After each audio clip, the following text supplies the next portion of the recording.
Hi there. In this episode, we're going to talk about the English colonies that were started in New England.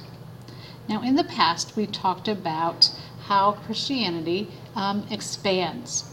Well, in the 1500s in England, this is going to be especially true. And King Henry VIII, as you should know, wanted to get a divorce. He wanted a son, and he and his wife, it just wasn't happening. So when he is forbidden to get a divorce, he starts his own church. It's called the Church of England.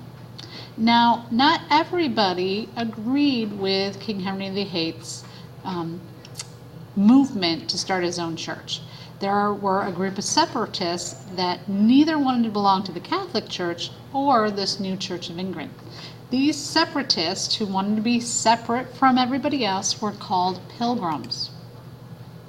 Now, Henry VIII starts attacking these pilgrims because they're rejecting his church. This group wanted religious freedom, and they planned to start a new settlement in Virginia, a place where they can be apart and do their own things the way they want to do them. So they start out for Virginia on a ship called the Mayflower, but it's set off course by heavy winds. Instead of landing in Virginia and being close to Jamestown, which had already been settled, they're going to land in New England. Now, because they were outside of Virginia, there was no charter. They really didn't have permission from the king. It was outside the king's territory. And because of that, the Pilgrims are going to write a set of laws, what they call the Mayflower Compact. And they're going to do this right on the ship, even before they go ashore. Now, the conditions in New England were very different from that of Virginia, but they're still going to be very harsh. And literally, throughout the winter, half of the settlers of these pilgrims are going to be killed from disease and from exposure.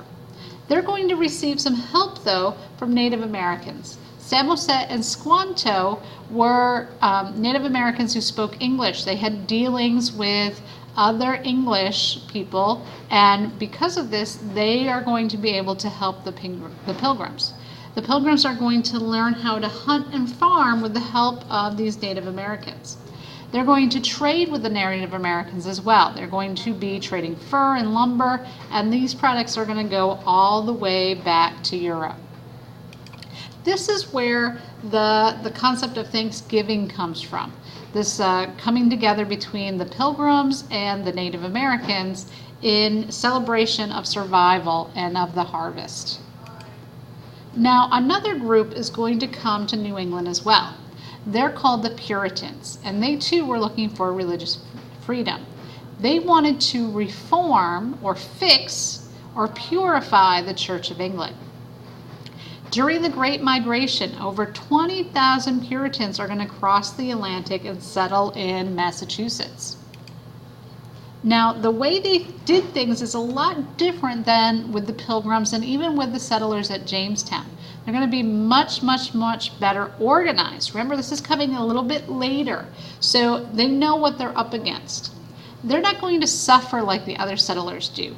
Those first groups coming, they didn't really know what they were getting themselves into. With the Puritans, they're going to have a heads up and they're going to be able to plan accordingly. Now, the way that this Puritan society worked is that you had a congregation. A congregation is a church group, and each of these congregations would start its own town. Now, each town governed themselves. The key was, though, that everyone had to attend church. It was very strict in its religion. They were looking for religious freedom, but they didn't really offer it to the people who settled there. What they're going to live by was called the New England Way, and this is the values of Puritan culture. It was focused on duty, on this idea that you had to, on godliness. They tried very hard to be godlike.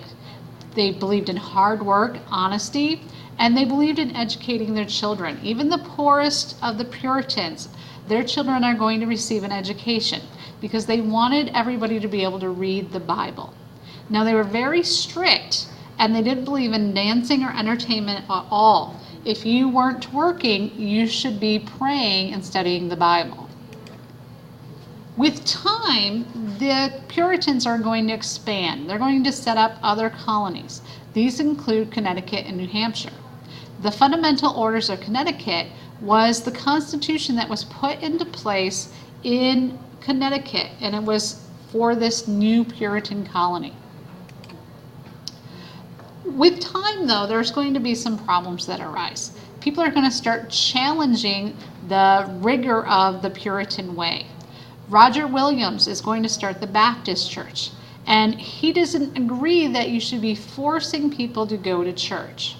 He's going to be driven out of Massachusetts by the rest of the Puritans, and he's going to start his own colony to the south, which today is Rhode Island. Likewise, Anne Hutchinson is going to start a colony as well. She didn't believe people needed to go to church in order to worship God. She thought that they were bright and smart enough that they could do this for themselves. As a result, she's going to flee to Rhode Island. There's going to be other problems that arise for the Puritans as well.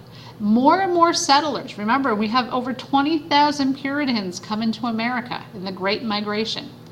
We're going to end up with conflicts between these people and Native Americans. As more English arrive on the shores, that meant that more and more Native American land is going to be taken. Between 1675 and 1676, there's going to be a war. King Philip was not a king of England. That's the English name that they had given the Native American leader. And he's going to fight the settlers over the land. The Puritans are going to win, and they're going to force more Native Americans from their land. Likewise, Salem is going to be a hotbed of activity as well for the Puritans. In 1692, several girls had heard stories about witches from a slave, and they start accusing people of being witches. Now, there is so much history behind here. There's all kinds of theories, and there's historians that are still investigating what really caused these girls to do this, but it's going to get out of hand, and it's going to really be a focus of greed and power, and over 100 people are going to be put on trial, accused of witchcraft. And back then it was a death sentence, so over 20 people are executed after they were accused of being a witch by their neighbors. Okay, make sure you wrote down what was in red. Next episodes will be on the Middle Colonies and the Southern Colonies. Goodbye for now.